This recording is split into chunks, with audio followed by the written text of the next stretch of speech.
Tere tulemast järjekordsesse True Foresti podcasti. Tänaseks olen siis külla kutsunud endale ühe jalgpalluri, kes mängib ka Eesti koondises. Ta on FCI Levadia keskmängija. Tere tulemast saatesse, Mihkel Ainsalu. Tere kõigile, väga meeldiv. Kuidas sul läinud on või kuidas sul viimasel ajal läheb? Tõiselt, ikka tõiselt, muud midagi. Kas praegu siis, kui me vaatame Eesti, siis sa mängid praegu Eestis meil, eks ju, siis seda jalgpalli kalendrit, siis palju sul praegu mäng on ühes nädalas? Praegu tuleb nädala jooksul tuleb 3 mängu ja nii läheb, ma arvan, suht hooaja lõpuni välja, et suvel on koondise mängud, euromängud. Üks päev just arutasime meeskonna sees, et palju vabu päevi on üldse ja saime äkki 4-5 tükki kokku terve aasta peale. Päris muljet avaldav pühenduvus siis nagu ikkagi mängijate poolt, et võtta nagu siuke karjäärivalik üldse vastu, eks ju? Ei, kui sul on selline periood nagu ette antud ja eriti Levadias, ma arvan, see on nagu suur privileeg, et kui sul on nii palju mänge, siis tähendab seda, et sa teed järelikult midagi hästi ja sa oled erinevates võistlussarjades mängus sees nii-öelda. Väga õige. Siit ongi võib-olla hea tegelikult siuke väike fun fact välja tuua, et kui ma guugeldasin, siis kas sa tead, mis su net worth on nii-öelda fiktiivne vist, aga see on välja toodud numbri näol. Sa räägid transfer marketist? Jah. 300 ma arvan. Jah, 300 000. No, on isegi natuke rohkem vist olnud, aga praegu on nii ja ma ütlen selle numbri üle väga ei keskendu, et no ei saagi, sest sa ei saa realiseerida vaata oma taskusse kuidagi vist on ja ikka saab, oleneb, kuidas selle lepingu üles ehitada endale. Okei. Et aga siukese ülemineku annaks Eestis teha ka keegi, et see ülemineku summa kõik otsa mänge tasku? Ei, sellist kindlasti mitte. No, aga selles suhtes ikkagi, et päris huvitav, et siuksed hinnalipikud on küljes, et see ei ole jah, see on täitsa mõttetu nii-öelda, ma ei tea, võrrelda, aga lihtsalt väga huvitav mõelda ikkagi, et selles maastikul ka siinsamas Eestis praegu ikkagi on mingisugused mängijad, kellel on, me räägime ikkagi mitmesajast tuhandest ja neid mängeid on rohkem kui üks. No tänapäeval see jalgpallis see mängija väärtus ongi, kas sa ei maksa mitte midagi või see järgmine hind on juba 100 miljonit. Tihti mängijad kas liiguvad tasuta või need üleminekusummad on nagu väga ulmelised juba, et kui sa vaatad siin maailma tippe, need on juba 200 miljonit. Müstika. Mis sinu arvamus üldse on selle koha pealt, et kas peaks olema reguleeritud mingisugune kõrgem piir, et üle mille ei tohi keegi nagu inimese või mängija maksus olla? No seda nii raske öelda, et kui ma tean näiteks palju seal Barcelona ja Real Madridi need mängijate väljaostu klauslid pannakse, siis seal on miljard ja 1,2 miljardit, et keegi sellist raha välja kindlasti ei käi, aga kunagi ei tea, et mis suunas see maailm meil täna liigub.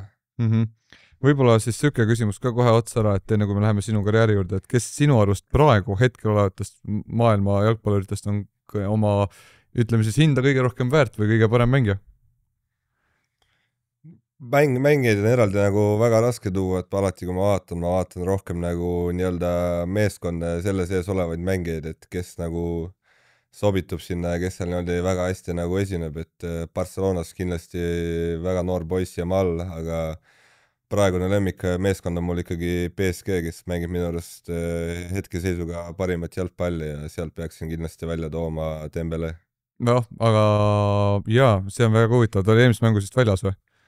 Ta mängis, aga vahetati välja. Okei, et aga kui tugev tal see vigastuse või mure probleem on? Temaga ei tea kunagi. Okei. Sest mulle meeldib see, et Dembeleega mul tuleb meeldist, et kunagi mingi video, kus ta läks siis lööma oma nii-öelda teise jalaga penaltit ja siis küsiti, et kummajalgne sa oled ja siis ta põhimõtteliselt andis märku, et ta on ükskõik kummajalgne on või kummajalaga ta palju lööb. See mees on jah kuidagi niimoodi sündinud ja üles kasvanud, et mingeid asju teeb vasakuga paremini, mingeid asju teeb paremaga, et see ongi nii hästi tal see tasakaalus ja ma arvan, see teebki temast minu jaoks võib-olla siis praegusel hetkel parima mängija. Väravahine ka kindlasti mingi penaltit vastu võtta nagu suht ajuvaba, et sa isegi ei tea, mis jalaga vend lööma tuleb. Teda on nagu raske analüüsida, aga tihtipeale ta vist ikkagi lööb parema jalaga. Pigem vist niipidi. Aga võib-olla kui me lähmegi hakkame kusagilt sinu karjääriga pihta, siis sa oled Kalju kasvandik, eks? Siis kaua sa Kaljus mängisid ja kuhu sa edasi liikusid? Kaljus ma mängisin, ma arvan, 7-8 aastat ja siis oligi peale seda liikusin edasi Florasse enne kui ma Florasse läksin, oligi mul just kasuisaga nagu pikad arutelud, et oli variant liikuda ka Itaaliasse, aga sellel hetkel oli nii-öelda see trend oli selline, et tuleb ennem Eestis nii-öelda mängumeheks saada ja siis saigi nii-öelda see Flora nagu tee valitud. ja kaua sa Floras olid ja sealt ju järgmine samm vähemalt korraks oli välismaale? Floras ma olin 5,5 aastat ja ütleme, et seal peale 3. aastat, et oligi iga aasta olid need nii-öelda ülemineku jutud olid, et nüüd liigun sinna ja huvi oli seal ja käisin ka mitmes kohas testimas, aga oligi klubid ei saanud nii-öelda mingis üleminekutasus kokku lepitud ja lõpuks nii-öelda läksingi siis natukene suusad risti sealt minema.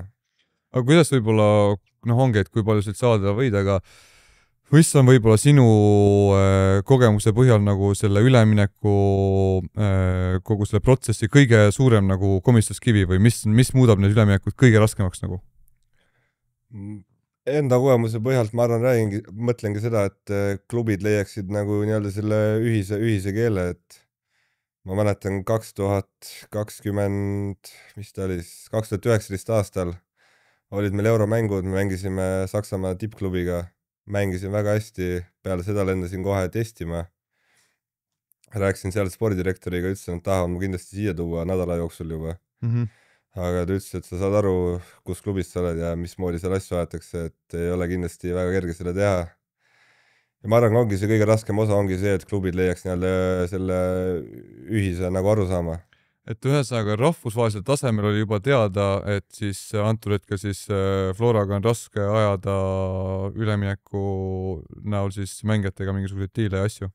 Oleneb kindlasti mängijast, kui sul on rikkam klubi, siis nad lihtsalt viskavad raha lauale, aga see oli nagu Norra nii-öelda esiliiga klubi, kes tahtis tõusta ja seal kindlasti seda raha nii palju ei olnud, et nagu mingi mängija eest mingit summasid maksta, aga kindlasti see ei ole nagu etteheide Florale või midagi, aga lihtsalt sellel hetkel oli see niimoodi.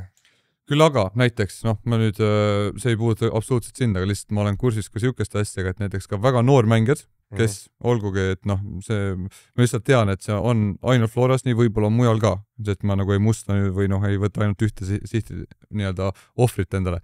Aga näiteks seda teen kindlalt, et on Floras noormängijatel on juba need mängiõigused ja ütlen, et kui nüüd mingisugune, ma ei tea, 12, 13 või 14 aastane laps tahab minna konkureerivasse klubisse, olgu selleks näiteks Nõmme United, eks ju, sest et ma ei tea, elukohale mugavam või mis iganes, aga ta on potentsiaalikas mängija, siis juba seal on suusad juba ristis ja hõõrduvad, et isegi ei lasta niimoodi minema, et küsitakse juba mingisuguseid, ma ei tea, kas 5 tonni või mingit sükest summat. See summa on minu teada 3200 eurot ja no võt. See on selles mõttes nagu arusaadav, et kui sa oled seda mängijat mingid aastad kasvatanud ja siis see on selles mõttes ikkagi kommiraha, mida nagu maksta, aga tihtipeale on see niimoodi, et teine klubi ei ole seda nõus maksma ja kui see raha peaks jääma näiteks lapsevanemale maksta, siis see ei ole nagu normaalne. Absoluutselt, ja nüüd ongi lapsevanem sellises olukorras, eks ju, kus nad on võib-olla kolinud eemale, neil on logistiliselt raske käia võib-olla seal näiteks Flora trennides, eks ju, et ja ta ei saa teise klubisse minna, sest teine klubi ei osta üle ja nemad ei ole nõus seda maksma ja siis jääb jalgpalluri karjäär pooleli.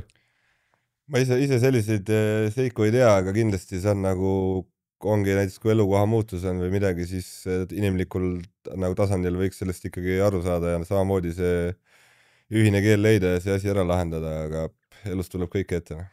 Et päris jõhker maailm, lihtsalt ma ei tea ühtegi teist spordiala nagu Eestis, kus oleks võib-olla ma olen lihtsalt nii kauge teistest spordialadest, aga nagu ma ei tea, kus oleks nagu nii noor tasandil juba siuksed nagu probleemid Eestis. Ja see jalgpall on tänapäeva mõistes ikkagi mingis mõttes väga suur äri ja kõik ajavad nii-öelda raha taga ja iga nagu sent loeb ja samas tuleb nagu mõista ka klubi nagu seisukohta, et sa maksad treeneritele palka, kui mängija on sinu juures mitu aastat, sa investeerid, panustad temasse ja sa pead temast niisama loobuma ja ta läheb su konkurendi juurde, et sa teed teise jaoks kellegi teise jaoks teed töö ära ja võtab endale ja naudib neid töövilju nii-öelda. Nojah, seda küll, et siis siuke ettenägelik väike kius ikkagi käib asjaga kaasas. Kindlasti. Siis sealt edasi, kui ma mäletan õigesti, läksid sa korraks Florast siis Ukrainasse. Ukrainasse läksin, jah. Jah, siis Lvivi. Lvovi läksin, jah. Jah, ja seal sa läksid siuksel saatuslikul hetkel, et sellest me pikalt ei pea rääkima, sest tegelikult sul on väga vahva podcast väljas, mida sa ise olid juba ära unustanud, kui me siin eetriväliselt rääkisime, et sa vist käisid Kalev Kruusi juures sellest rääkimas pikemalt.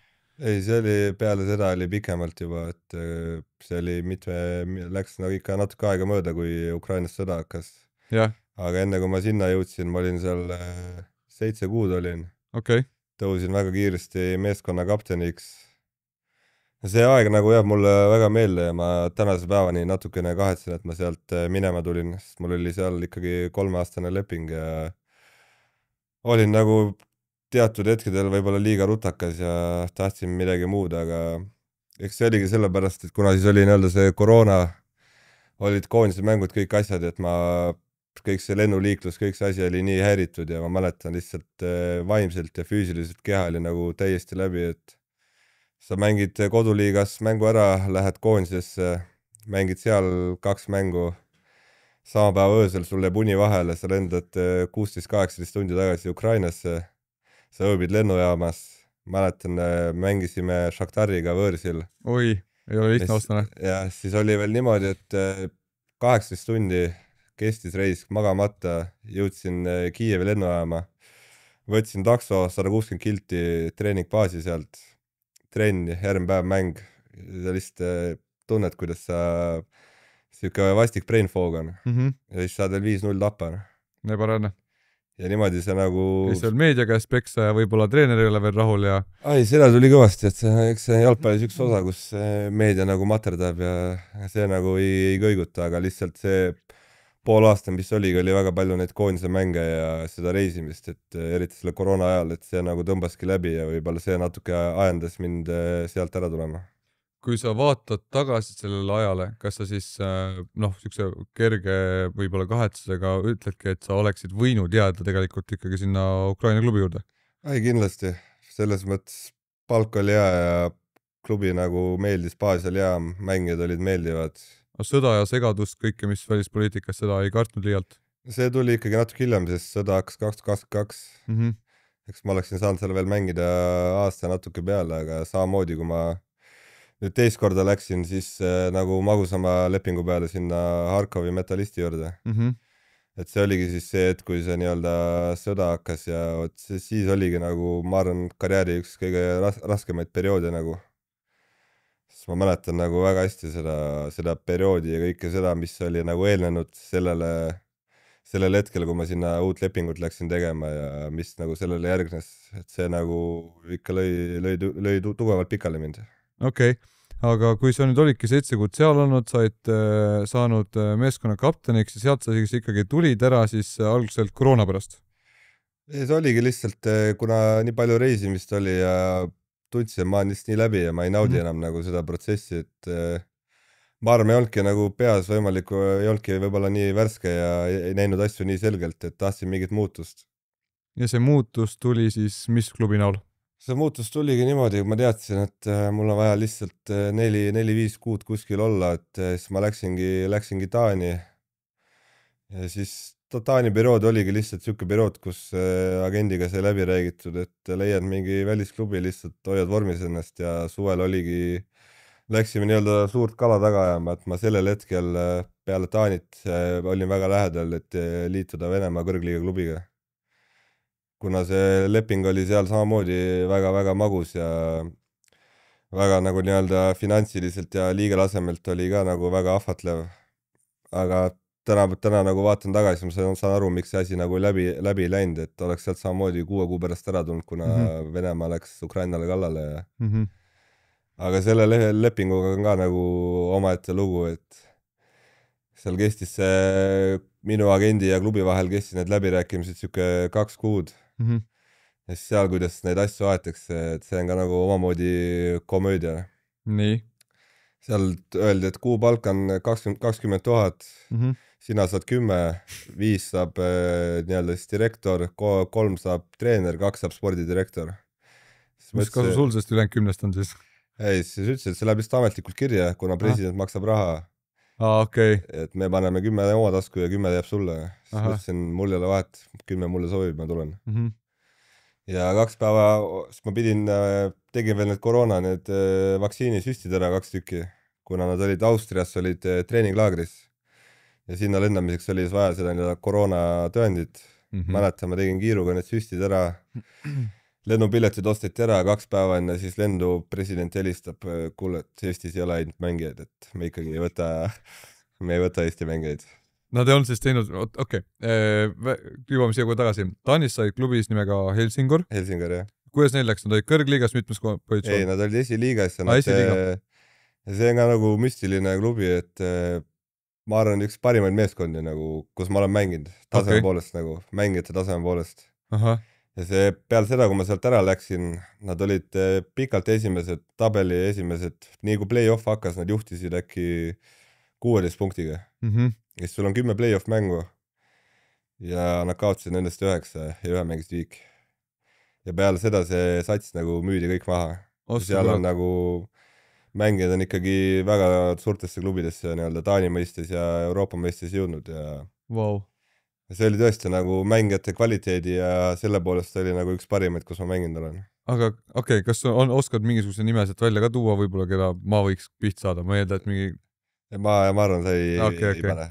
Aga kas siis see Venemaa klubi siis tegi sulle nagu agendi uurimise ja kõik selle tegi siis selle Ukrainas olemise pealt või siis Taanis olemise pealt? Ei, kuna lihtsalt üks agendi, üks väga lähedane sõber mängis kunagi omal ajal Venemaal ja sealne peatreener on siis tema sõber ja sealt see nii-öelda ühine keel leiti ja ta vaatas mu mänge ja väga meeldisin talle ja see oligi pikalt seal nagu, kuna president väga ei sekku nendesse üleminekutesse seal on siis see nii-öelda, kes vastutab selle eest, on see nii-öelda management. Neile ka kõik sobis, rahad sai nagu ära jaotatud ja siis president lõpuks kuulis, kurat, Eesti mängija, Eesti pass, no chance, et siuksed vendi me ei too siia. Ebareaalne. Täiesti ebareaalne. No, eks palju nagu omavahel nagu jalgpallurid on rääkinud, et eks see Eesti pass ole nagu mingis mõttes kõige vastikum pass nagu jalgpallimaastikul. Et see on mingis mõttes vaadatakse juba peale, isegi vaatamata, vaatad mängija profiili, kurat, see vend meeldib mulle.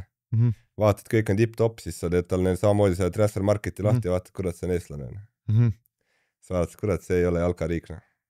Ebareaalne, aga kas ma ei tea, Lätit, Leedut siis ei heiduta siuke sama saatus või? No eks Baltikumi jalgpall on nagu siuke Euroopa mõistes siuke nagu madal nii-öelda koht, aga ma arvan, see nagu kuvan, mis nagu Eesti ja Baltikumi liigad nüüd on nagu hakkan nagu parandama seda, see on nagu suured edusammud, et kas sa vaatad kas või Läti kõrgliiga klubi, see RFS.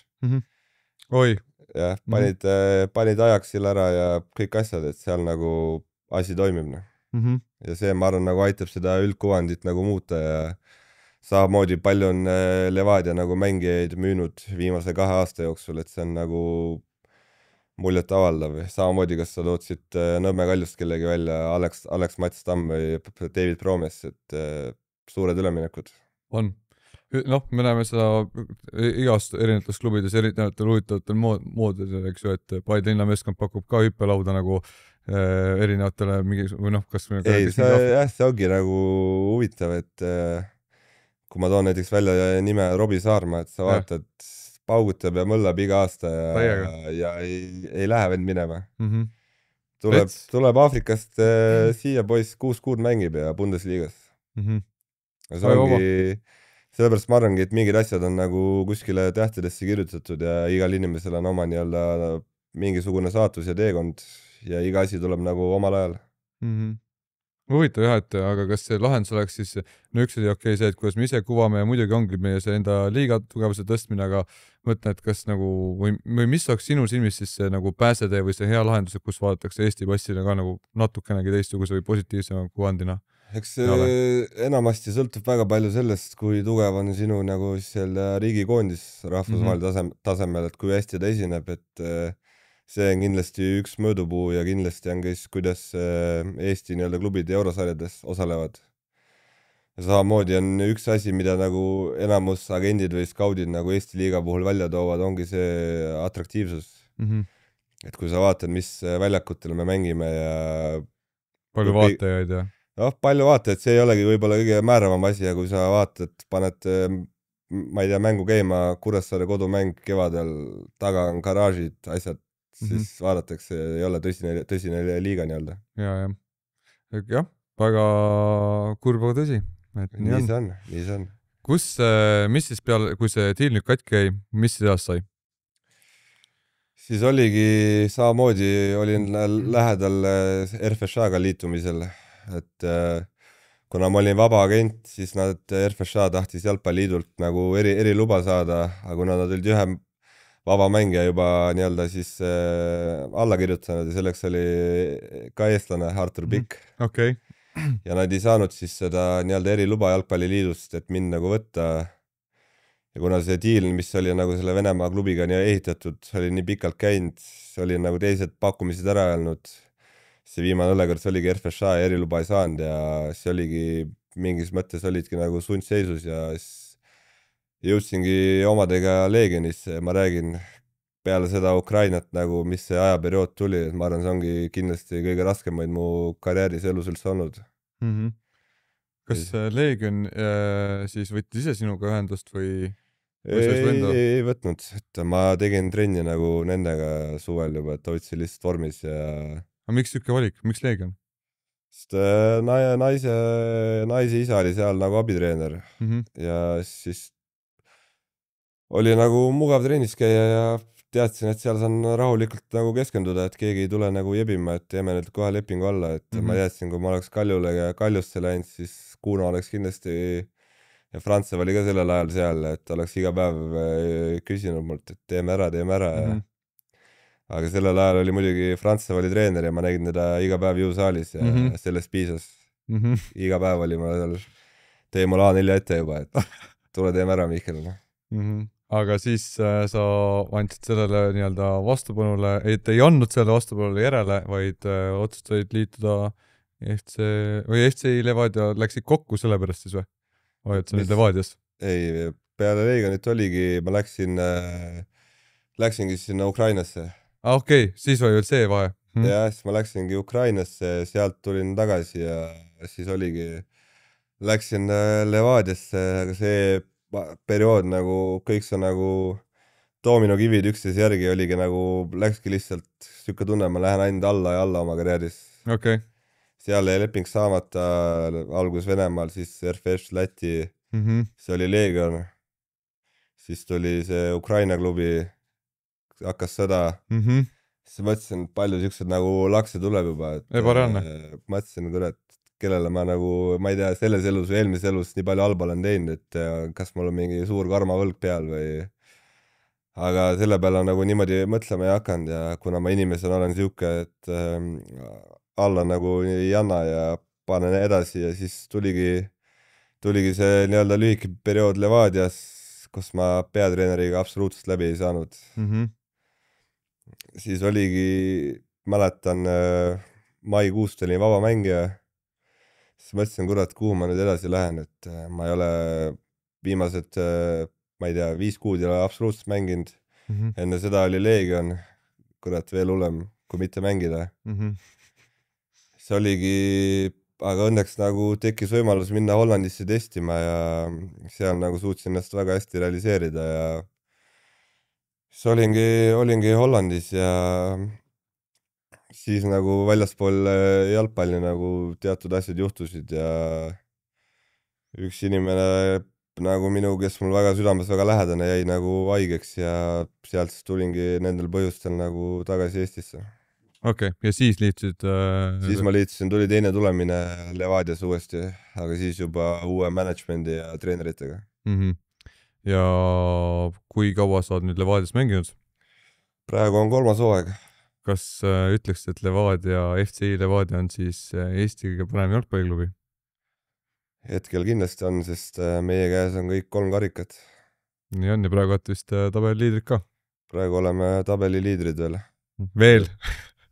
Veel oleme ja ma loodan, et nii see läheb hooaja lõpuni välja, et paratamatult see on nii, et kui sa oled pikalt olnud esimene, siis kõik meeskonnad tahavad su pead ja nii samamoodi on ka see meedia, et homme mängime Kaljuga ja tegin eile täna tegin Instagrami lahti ja vaatan Premium liiga jagab ainult neid mänge, kus Levadia on Kaljule kaotanud.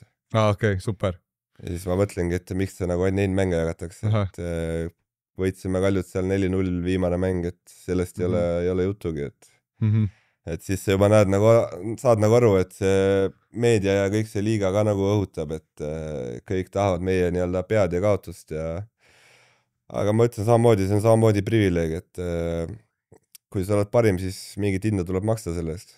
Kas tunned, et siuksed asjad nagu natukenegi mingisugusel moel nagu mõjutavad sind ka, kas positiivselt või negatiivselt, et saad sellest rohkem hindu juurde või jätab neutraalseks? Tihti nagu jätab täitsa külmaks, aga mingid kuskil kellegi sõnavõtud või mingid asjad nagu on, siis mingitel hetkedel, kui ma hakkan asju isiklikult võtma, siis on nagu ohtlik. Et nii vist päris ei saa elada, on ju? Ei, siis on lihtsalt nii, et teised meeskonnad peavad vastutama. Okei. No aga see on väga selles suhtes eluterve suhtumine nagu võistlusspordis ikkagi. Ei, kindlasti, aga tihti lihtsalt see, et kuna ma olen terve elu ja üldse nagu jalgpallis üsna külma peaga inimene ja mängija, et kui tuleb kuskilt see nii-öelda lisatuhin, siis kindlasti see tuleb mulle kasuks, ma arvan.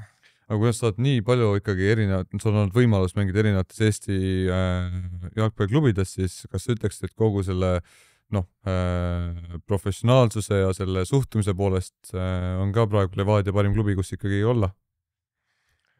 Suhtumise poolest võib-olla raske öelda, et Flora oli kindlasti suhtumise poolest number 1, ma arvan mingil määral tänase päevani on, et seal on kõik Eesti mängijad ja kui sul on Eesti mängijad, siis nendega natuke lihtsam asju ajada, mingeid asju selgitada ja kõigi ikkagi Eesti mängijate number 1 eesmärk on ikkagi kuskile välja jõuda.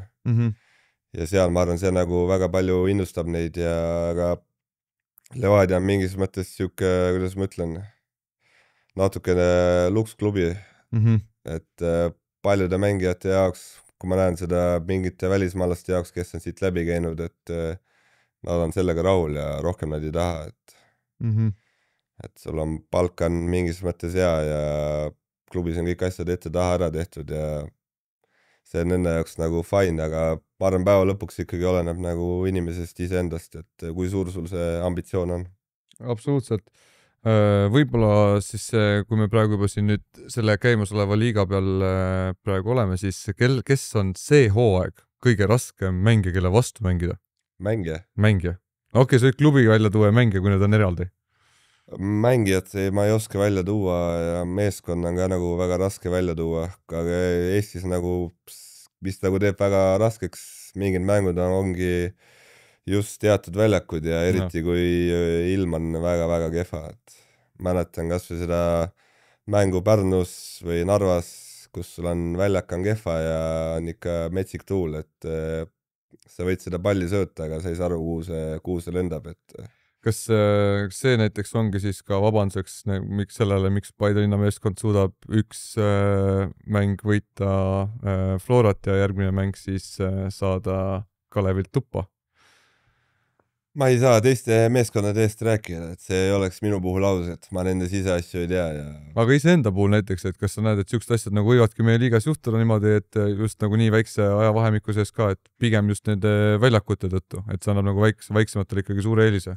Kindlasti annab, et oleneb, mis stiili sa nagu vastane sul mängib ja mis stiili ise mängid, et sealt ma räägin, et okei, nüüd me oleme muru peale, aga praegu see muru ei ole ka võib-olla kõige paremas seisukorras, siis see nagu tase nagu ühtlustub ja kõik ei saa nii-olla seda voolavat jalgpalli mängida ja siis kindlasti see on kaitsvale meeskonnale palju parem ja mugavam.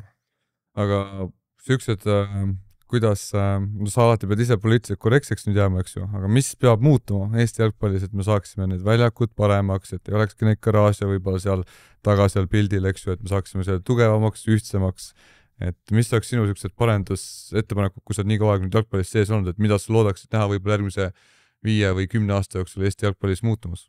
Ma arvan, kõige tähtsam ongi nii-öelda see infra, et sul olekski staadionid ei pea olema suured, aga nad võiksid olla väiksed ja korralikud, aga ma saan aru, see kõik nõuab metsikut raha ja ma ei tea, kus nagu, kus ma seda Eesti nii-öelda, Eesti-sugune riik või nii-öelda premium-liiga seda raha leiab, et see on küsimus, millele ma ei oska vastata ja see ei olegi täna minu nagu vastutada, et aga sellegipoolest, kuna sa oled selles süsteemis nii-öelda ise sees, siis kas sa tunned näiteks, et praegu käimasolevad siis presidendivalimised meil siin Ragnar Klavani ja siis teise mehikese vahel, et kuidas sa tunned, et kas teise mehikese nimi on Aivar Pohlak. Aivar Pohlaku vahel jah, et mulle, kas sa tunned, et kas Aivar Pohlakul oleks aeg siis asenduseks, et saaks mingisugust värskust siia või pigem kõik toimib selles kontekstis?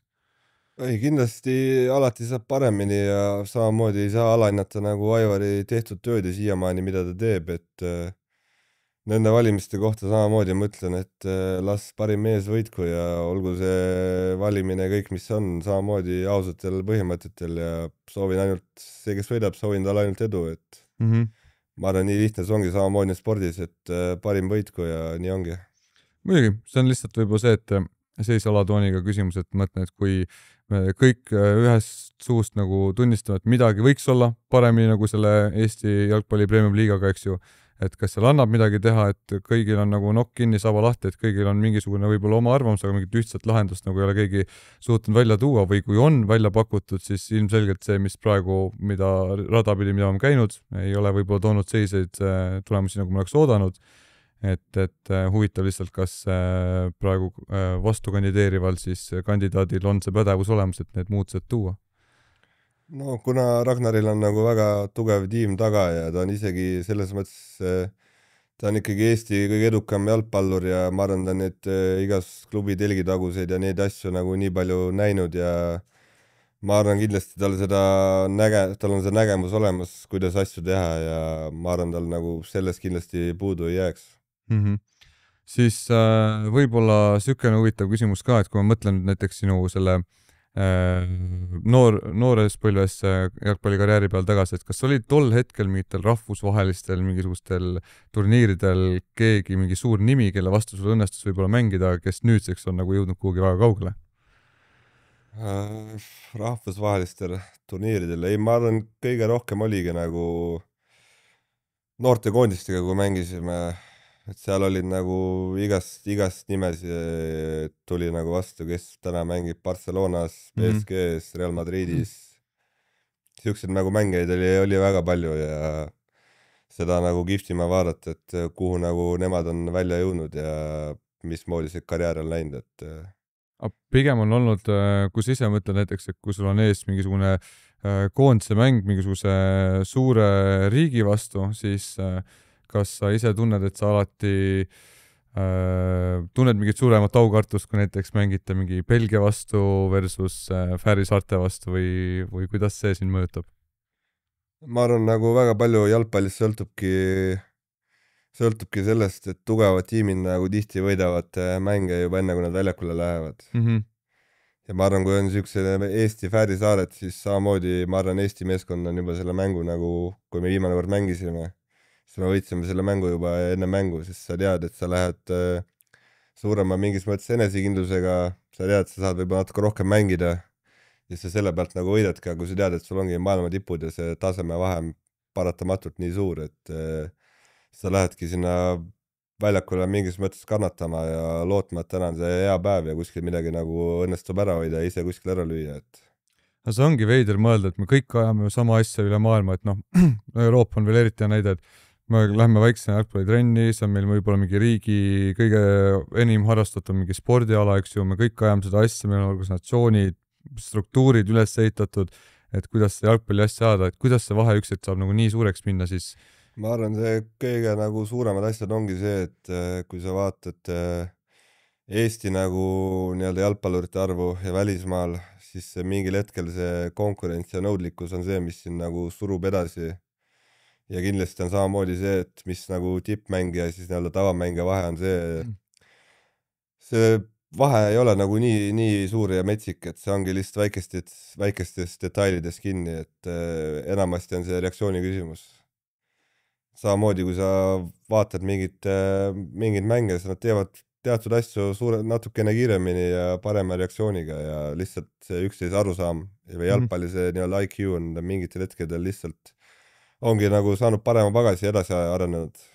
et samamoodi nagu ma ütlen, et see Eesti liiga või Eesti mängijad, et sul ei ole seda konkurentsi nii palju, siis mis nagu väga palju on välja toodud, ongi see, et sul on väga palju erinevaid klubisid on täna Eestis nagu lastel just.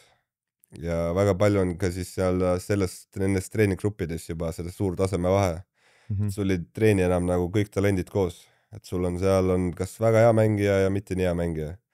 et välismaal on lihtsalt see, et sul on kõik parimad on koos ühes meeskonnas ja siis see ongi see, mis sind nagu edasi viib.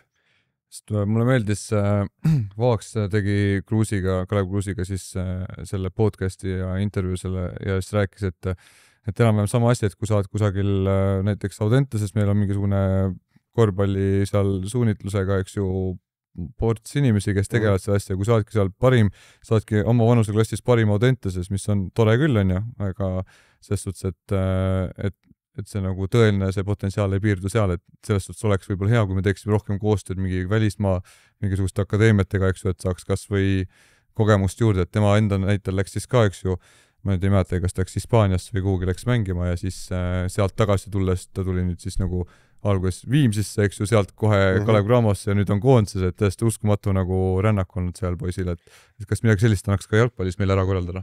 no kindlasti annab ja ma tean, et mingid samme on juba tehtud selle nimel, et ma räägin, kui ma olin ise ka noor, et ma olingi mingil hetkel olin oma seal grupis kõige parem ja see lagi oli nii kiirelt käes, et samamoodi mäletan, treener ütles mulle, et ma tean, et sa võtsid kõikidest mängijatest mööda nagu triblada, aga mängi söötu ka, et muidu ei tule teised enam trenni.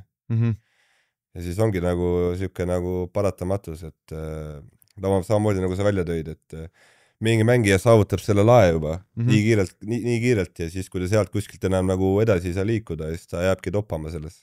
No absoluutselt. See on nagu, ongi see kurb asi meie väikse Eesti puhul võib-olla, et võib-olla sealt midagi juurde panna jah, et nojah, tänapäeval on nagu, ma arvan, mingis mõttes on nagu just jalgpallimaastikul on lihtsam, et meil on nagu tekkinud mingeid väljundeid ja mingid agendid on meil siin Eestisse tekkinud ja need, kes nagu tegelevad Eesti mängijatega, on need siis Eesti agendid või välismaa agendid ja üritatakse neid noori nii-öelda edasi siit liigutada, et vanasti oli võib-olla see mingil määral keerulisem ja käis võib-olla ainult läbi tutvusta, aga täna on nagu vaadatakse, ma arvan, mingis mõttes rohkem.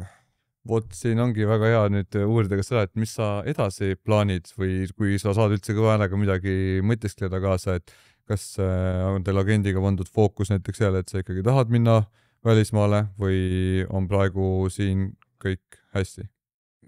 No elan tänases päevas ja ma tean, et varsti võib see asi tulla, et kus ma liigun edasi ja ma tean nagu mis variandid need olla võivad ja samamoodi oli see variant õhus ka jaanuaris, et tahtsin väga minna Saudi Araabiasse. Okay. Aga samamoodi klubi ei olnud rahul selle summaga, mis pakuti ja aga ma saan aru, et see on nagu läks lihtsalt niimoodi, et ma ise, kuna ma tegin uue lepingu ja ma olin oma mõtetes, et okei, ma teen pool aastat, 1 aasta veel Eestis ära ja siis tuli ootamatult see klubi Saudi Araabiast, kes nii-öelda pakkus ka üleminekutasu teatud tingimustel ja kahjuks jäi see asi katki, aga selliseid asju on mul karjääris juba ette tulnud ja väga palju ei morjenda, et midagi ei üllata enam väga sellel. Ei üllata, et jalgpall on siuke maailm ja äri, kus sa saad usaldada ainult iseennast, et kellegi peale nagu loota või mingeid ootusi panna pigem ei tasu. Kaua sul praegune leping kestab? Selle hooaja lõpuni. Kas näiteks selle Saudi Araabia klubi näitel või mingid muud, kes sul varem ja minevikus käinud on, kas see ongi pigem, see huvi on kohene ja otse praegu või see võib olla ka kestev, et näiteks, et okei, ootame lepingu lõpuni ja siis no ma räägin nagu näiteks selle Arsenal Tuulaga oligi, et see oli 3 kuud ennem juba. Aga enamasti näiteks, kui tuleb sul niisugune Saudi Araabia sugune klubi tulebki, siis kuna seal on palju raha, siis nende huvi on täna ja praegu. Neid ei huvita, mis sa teed 6 kuu või aasta pärast. Ja ma ei tea, kas see aken võib uuesti avaneda minu jaoks või mitte, seda nagu näitab elu. okei okay. Kas sul on endal võib-olla, mis väiksena olid mingisugused kuumad sihtkohad, riigid, klubid, kuhu sa unistasid või mõtlesid, et kuhu võiks minna? Väiksena ma ütlen ausalt, et jalgpallist kui niimoodi nagu ei mõelnud, et millal sa hakkasid jalgpallist kui niimoodi mõtlema üldse? ma arvan siis, kui ma olin 17, 18, siis nagu saingi aru, et jalgpall võikski olla nagu see nii-öelda minu jaoks väljund parema elu peale. Ja kuna ma olen lihtsalt selline inimene, kes nagu kuskile kontorisse, ma arvan, lihtsalt istuma sellises vanuses nagu ei sobi ja selle üle ma olen nagu väga tänulik, et ma olen kõik need aastad suutnud nagu oma siis lemmikspordialaga leiba teenida. Mis saab, see põletav küsimus, et mis saab kõikidest jalgpalluritest, kui nad lõpetavad võrdlemisi varakult karjääri ära, kui on juhtumisi nii, et ei ole suutnud panna endal kogu ülejäänud eluks säästud kõrvale, siis kõik meist ei saa ju, kõik jalgpallurid ei saa treeneriteks minna. Et kas sul on midagi, kui sa ütled, kontoritöö ei ole see või oled sa otsustanud, et sa võtad jalgpallist maksimumi ja alles siis vaatad edasi, mis kunagi, kui üldse? Ei, ma sellega nagu iga kuu, iga nädal saab mingeid samme tehtud ja mul on mingid asjad nagu välja mõeldud ja tagaplaanil ma tegelen nendega mingitel perioodidel natuke rohkem, et kindlasti, et see karjääri lõpp on nagu lähemal ja lähemal iga päevaga, et ma ei tea, mitu aastat ma veel mängin, aga kindlasti ma nagu olen neid käike nagu välja mõelnud ja mingi suund on nagu olemas.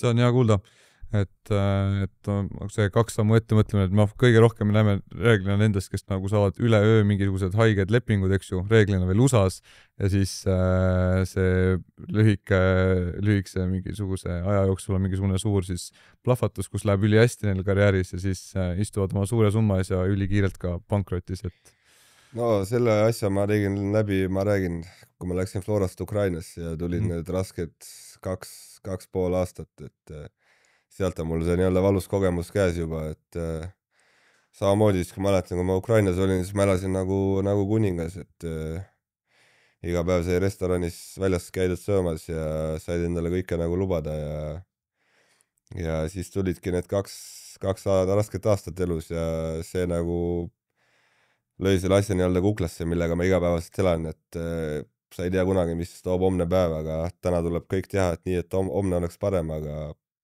elul on mingid omad asjad, mis ta võib sulle teele visata ja nendeks tuleb valmis olla. Elu õpetab selles suhtes väga tõesti, ei ole lihtsaks tehtud sinul see karjäär, kui ma siin istun praegu ja kuulan, eks ju, et aga ülilahe ja hea nagu näha, et sa kõigest sellest hoolimata nagu surud edasi ja et see asi saab nii-öelda perse minna siis, kui sa alles alla annad, on ju. Ei, selle jaoks, mis mul nagu väga hea lause, mida ma alati endale nagu meelde tuletan, et see, et kui elustorm nagu möödub, siis tuleb valmis olla. Väga sügav mõte nagu. Ei, kindlasti. Siis, Mihkel, ma hoiatasin sind ette, et ma küsin küsimusi ka sotsiaalmeedia vahendusel ja siis tulistan sind mõne selle küsimusega. Et kui sa oled valmis, siis siit tuleb esimene küsimus. Millised on olnud sinu seni kõige helgemad mälestused jalgpallikarjäärist? Ei ühte mälestust nagu väga raske, ma arvan, välja tuua, et ma arvan, jalgpallis ongi lihtsalt kõik see teekond on nagu väga mälestusväärne ja kõik see nagu, kuidas sa üks asi on see, mida sa koged jalgpallurina, kõik see asi, mida sa koged inimesena selle kõrval, et sellele ma olen väga tänulik, et see amet on mind palju nagu pannud asju nii nägema nii, nagu ma neid täna näen ja neid inimesi kohanud, keda ma olen kohanud. Samamoodi, et sul on nii palju seda tausta ja know-how'd sellest üldse spordist, et mul tegelikult oleks ülihea olnud, kui oleks saanud kohe mitu osa siin pommitada ja mingit asjadega rohkem süvitsi minna, aga äkki saab seda kunagi tulevikus teinekord teha. Küsin siis järgmise küsimuse. Mis tunne oli teha koondise debüüt ja mainin ka ära, et sul on Premium liigas 236 mängu ja 39 väravat. Et mis tunne oli teha koondise debüüt on siis küsimus siin? koondise debüüdi ma tegin kaugel-kaugel Eestis, ma mäletan, see oli Okeaanias, see oli äkki, kas ta oli Vanuatul? ohoh, see oli veel niimoodi, ma mäletan, me lendasime Fidžilt, mul oli väike vigastus, siuke poolvigane, esimene mäng jäi vahele, siis me lendasime Vanuatule väikse siukse lennukiga. Mäletan veel, doktor ei saanud oma seda nii-öelda kohvrit kaasa võtta, kus tal olid igast rohud ja asjad. Ma mäletan, ma sain mingi kõhuviiruse ja öö läbi ei saanud magada, et kõhuviirus oli peal ja siis küsisin arstilt, et rohtu on, ütles, et ei ole, et kõik jäid maha. Siis läksin veel hotelli receptionisse ja küsiti, et küsisin, kas mingit rohtu on, öeldi, et joo piima, siis mõtlesin, ma laktoosi ei talu, et ma ei saa juua, see teeb veel hullemaks. Siis oligi, läksime mängule, et ma olin öö läbi magamata ja sööki püsinud kõhus ja 35 kraadi oli ja enne mängu veel olid seal, oli veel siuke asi, et sul olid siuksed poolpaljad mehed odadega tantsisid seal. Et see on kindlasti nagu debüüt, mida mäletada ja siuksesse kohta ma arvan, oma elus enam ei satunud. kuidas see debüütmäng läks sul? Ma ei mäletagi, mis see seis jäi, äkki 1-1 või 1-0 võitsime ja mängisin seal peaaegu mängu lõpuni, et ma arvan, debüüdiga võib rahule jääda, et sai tehtud. Pidasid vastu ja mingit suure lollusega hakkama ei saanud? Suuri lollusi ette vist väga ei tulnud, jah. Kas sa peast tead, kui mitu koondise mäng sul on? Ma arvan, äkki 22. Ja mitu väravat? 0. Okei, siis on aeg. Meil on vaja seda, Mihkel. Ei, meil on muidugi vaja seda, mul endal on ka vaja seda. Et väga palju on olnud momente, aga väravaht on olnud parem kui mina nendel hetkedel. Kas kui kauaks siuksed olukorrad kummitama jäävad, et kui mängus on mingisugune napikas olukord ja sa jätad oma võimaluste kasutamata? Kuni järgmise mänguni. Okei, et suudad ikkagi alati nagu minna uuele mängule puhta peaga vastu ja? Ai, kindlasti, et see on nagu kogemuse pealt on juba see asi nagu tulnud, et pikalt nagu mäletan kunagi mingi treener ütles, et jalgpallis kõige tähtsam asi on järgmine asi. Mis on aus, ma arvan, et see on igas nagu selles suhtes ka teistes spordialades nii, et mingi eriti kui ma nüüd viimasel ise olen mänginud mingi üks-ühele spordialast, olges see mingi, ma ei tea, näiteks tennis või okei, padel siis paaris, eks ju, aga kui sa lähed ikkagi järgmisele game'ile vastu selle eelmise sita tundega, siis väga kaugel selle pealt ei purjata, et see momentum on kaunis kiire muutuma. Elus on samamoodi. On. Halbadest asjadest tuleb lahti lasta. On, ja kiirelt edasi liikuda. Siis sõna-sõnalt küsib üks sulle tuttav inimene, et sooviks küsida Eesti parima keskvälja mängija käest, et kes on sinu lemmik aktiivne mängija? Kes selle küsis? Ma ütlen sulle pärast. Tavai. Aga ta ei ela Eestis praegu. Aha. Nii. Lemmikmängija? Aktiivne mängija. Aktiivne mängija. Ma saan aru, et ta ei pea olema Eestist, et ta lihtsalt ütleb, et Eesti parim keskvälja mängija, sina, ja siis, et kes on sinu lemmik aktiivne mängija. Eks ma arvan, et see on ülejäänud kogu maailmast. Ma arvan, Dembele ongi praegu. See on aus, aga nüüd, kui ma küsin sult siis Eestis ka, kas oskad Eestis kedagi peale enda? Saad kõige parem ja kes on järgmiseks? Peale enda... Ma arvan, peaks välja tooma kindlasti, ma arvan, Rauno Sapineni. Tal on ka nagu kvaliteetne mängija, väga lahe inimene ja samamoodi ta karjäär on talle igast raskusi teele visanud ja vaatamata sellele ta on ikkagi sama suure südamega inimene ja see, kuidas ta täna veel mängib, et mulle nagu väga meeldib tema stiil ja see, mis ta nagu väljakule jätab, et ma arvan, et ütlekski, et Rauno Sapinen. Pean sinuga täiesti nõustuma, mitte et keegi minu arvamust oleks küsinud, aga lihtsalt see, kuidas tema näiteks meid valiksarjades on koondist edasi aidanud ja tassinud ja mis nagu väravaid löönud ja sellest suhtes nagu ebareaalne, et ma arvan, et lihtsalt kahju tõesti, et need vigastused ja mis iganes arusaamatused võib-olla treeneritega, et teda saatnud on, et ma just väga loodan, et nii nagu sinul, et tuleb ka temal nagu see tähetund või see õitsemisaeg nagu veel mingisugune asi, seal on midagi veel, vaata. Kui Jumal annab ja kuskil naeratab, siis kindlasti, kui nii on ette nähtud.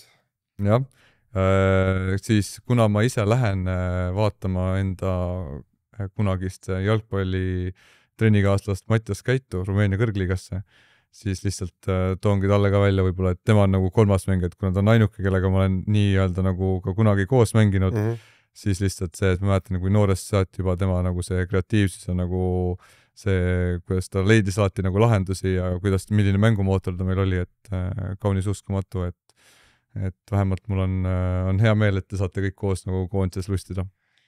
Keit on ka oma poiss ja väga okei vend. Tõesti. Aga aitäh sulle, Mihkel, et olid nõus saatesse tulema. Kui sul on veel omalt poolt, kui sa soovid mingisugune shoutout teha kellelegi lähedasele iseendale, siis see on see aeg. Ei ole, lihtsalt tahaks võib-olla kõigile südamele panna, et märgake inimesi enda ümber ja hoidke neid. Väga aus. Ja aitäh ka sulle, et olid see osa ka meiega. Kui sa tahad meie tegemisi toetada, siis ole hea, saad sa teha trueforest.com meie kodulehel ja võid panna meile ka like ja subscribe meie YouTube'i kanalile, et sa järgmiseid osasid maha ei magaks.